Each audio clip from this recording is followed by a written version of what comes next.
Bonjour à tous et bienvenue dans cette toute première vidéo de Les Histoires 3. Bon, euh, c'est pas du tout la première fois que je fais une vidéo de ce style-là. Il y en avait déjà fait deux autres sur ces deux autres comptes-là. Du coup, vu que je les ai perdus de manière débile, et bah du coup là je recommence encore une troisième fois. Et là du coup je vais commencer avec ce livre qui s'appelle Les Mémoires de deux jeunes mariés, j'arrive à parler en plus, de Honoré de Balzac. Du coup un livre qu'on peut lire pour le bac. Bon, ce qu'il y a écrit ici, là, vous vous doutez bien que j'ai la flemme de lire.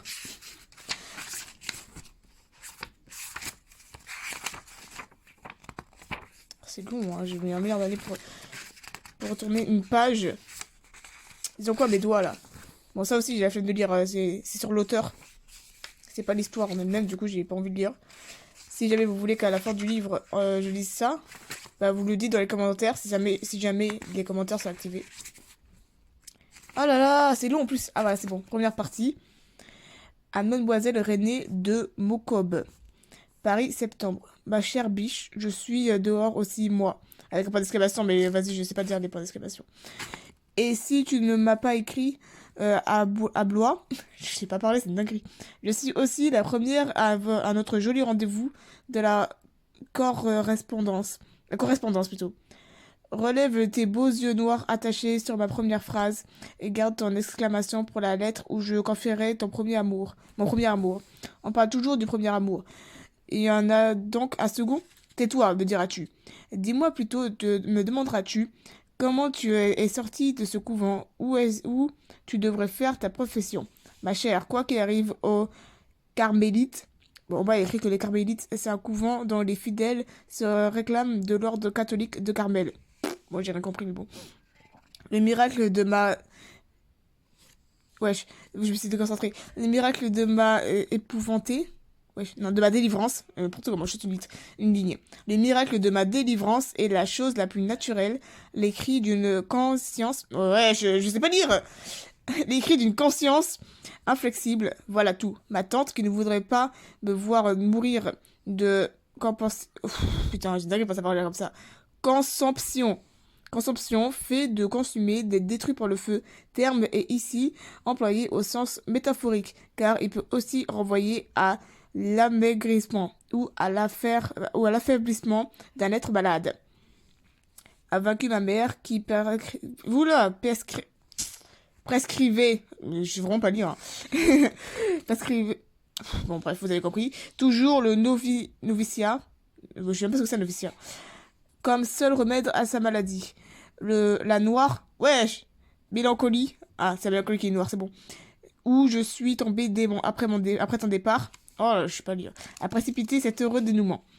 Et je suis dans Paris, mon ange. Je te dois ainsi le bonheur d'y être.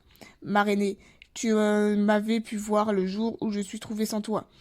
Tu aurais été fière d'avoir aspiré ces sentiments si profonds à un cœur si jeune. Nous avons tant rêvé de compagnie, tant de fois déployé nos ailes et tant vécu en commun. Je ne crois nos âmes soudées l'une à l'autre, comme étaient des deux filles hongroises. Deux filles hongroises, dans la mort nous a été raconté par Monsieur Beauvisage. C'est quoi ce nom? Qu'il était certes pas l'homme de son nom, mais jamais médecin de couvent ne fut mieux. Ah, c'est un médecin de couvent, du coup, choisi. N'as-tu pas été malade en même temps que ta mignonne? Dans le norme abattement, comment ça abattement, où j'étais, je ne pouvais pas que reconnaître un à un les liens qui nous unissent. Je les ai crus rompus par wesh, l'étoignement. Non, l'éloignement. Oh, mais putain, je sais même pas lire. Comme si je parlais pas français. Par l'éloignement j'ai été prise de dégoût pour l'existence comme une tourterelle dépareillée. J'ai trouvé la douceur à mourir. Oula, c'est vénère un peu. Et je mourrai tout doucement, être seule au Carmélite à Blois, en proie à la crainte d'y faire ma profession sans la préface de Mademoiselle de la Vallière et sans marrainer, avec un point d'exclamation. Mais c'était une maladie mortelle. Cette vie monotone, du coup monotone, triste sans couleur, bon ça je savais, triste sans couleur, où chaque heure amène un devoir. une prière, un travail, si exactement les mêmes, qu'en tout lieu, on peut dire que ce que fait une carmélite à telle ou telle heure du jour ou de la nuit. Cette horrible existence où il est indifférent que les choses qui nous entourent soient ou ne soient pas, était devenue pour nous la plus variée. Les sorts de notre esprit ne connaissaient point de bornes, limite frontières écrit en bas. Tour à tour, l'une à l'autre, un charmant hippogriffe. Un hippogriffe, c'est une chimère de la mythologie gréco-romaine, mi-cheval, mi-griffon. Cela renvoie ici à l'idée des deux femmes se formant une seule et même personne, au caractère changeant. La plus alerte. Là, écrit vive, émerveillée. Non, éveillée. Vive, éveillée. Réveillée, la plus endormie.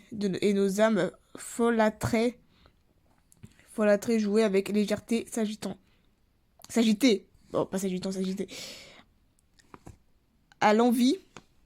Là, écrit à l'envie comme si deux âmes rivalisaient entre elles, en séparant de ce monde qui nous était interdit. Il n'y avait pas jusqu'à la vie des saints. Je crois écrit vie des saints, ouvrage religieux qui rapporte des épisodes de la vie des saints de l'Église pour que ses lecteurs en tirent des enseignements moraux et des exemples. Ce qui nous aida à comprendre des choses les plus cachées. Le jour où ta douce compagnie m'était enlevée, je devenais ce qui est une carmélite à nos yeux. Une Danaïde. Ouais, je sais même pas si ça se dit comme ça même. Nom donné aux filles du roi d'Anos qui furent condamnées pour avoir empoisonné leur mari, verser éternellement de l'eau dans un tonneau sans fond des enfers. Wesh, c'est vénère ça. Moderne, qui, au lieu de chercher à remplir un tonneau sans fond, tire tous les jours de je ne sais quel puits un seau vide, espérant la mener plein. Ma tante ignorait d'autres vies intérieures. Elle expliquait point son dégoût à l'existence. Elle qui s'est fait un monde céleste dans ces deux arpents de son couvent. Pour être embrassée à dosage, la vie religieuse veut une excessive simplicité que nous n'avons pas. Ma chère biche, ou l'ardeur du dénouement qui rend ma tante une sublime créature. Ma tante s'est sacrifiée à un frère adoré, mais qui peut se sacrifier à des inconnus ou à des idées? Depuis bientôt 15 jours, j'ai tant de folles paroles en rentrée, tant de méditations enterrées au cœur, tant d'observations à communiquer et de récits à faire qui ne peuvent être faits qu'à toi.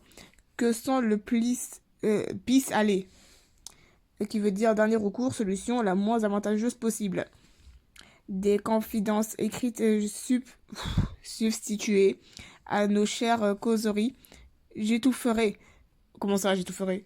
Quand bien la vie du cœur nous est nécessaire. Je commence mon journal ce matin en imaginant que le tien est commencé, que dans peu de jours je vivrai au fond de ta belle vallée de Gémenos. Je connais pas cet endroit, dont je ne sais que ce que tu m'en as dit. Comme tu vas vivre dans Paris, dont tu ne connais ce que nous n'en rêvons. Or donc, ma belle enfant, par une matinée qui demeurera marquée par un signe rouge, ruban rose qui aide à marquer la page d'un livre. Ah, un marque-page. Dans le livre de ma vie, il est arrivé de Paris. Il est arrivé de Paris, je sais pas lire. Une demoiselle de compagnie et Philippe, le dernier valet de chambre de ma grand-mère, envoyé pour m'emmener. Quand après m'avoir fait venir dans sa chambre, ma tante m'a eu dit cette nouvelle. Ça se dit? J'ai un peu cran. La joie m'a coupé la parole. Je la regardais d'un air hébété. Mon enfant, m'a-t-elle dit de sa voix gutturale, grave et rauque. Tu me quittes sans regret, je le vois, mais cet adieu n'est pas le dernier. Nous nous reverrons. Dieu t'a marqué au front du signe des élus. Tu as l'orgueil qui mène également au ciel à l'enfer. Wesh, qui mène également au ciel et à l'enfer. Mais tu as trop de noblesse pour descendre. Donc, je tiens à préciser que tous les trucs religieux là, moi j'ai rien à voir là-dedans. Voilà, je suis pas dans ça de base. Enfin bon, j'ai pas envie de parler de ce genre de trucs de base, mais juste il y a écrit ça dans le livre. Voilà, je précise. Et du coup, j'ai fini ça pour aujourd'hui. Et du coup, je vais dire pourquoi est-ce que j'ai mis tant de temps pour publier des vidéos par rapport à avant. Bon, d'ailleurs, j'avais oublié ça. Et du coup, Je me suis rappelé d'une vidéo qui avait fait 1K que je vous montre, 1K de vues, non, 1000 vues du coup, que je vous montrerai là. Et d'un commentaire d'un mec qui parlait en anglais là, qui était content d'avoir vu ma vidéo. Et donc du coup ça m'a motivé à en faire plus. Voilà. À plus pour une prochaine vidéo du coup.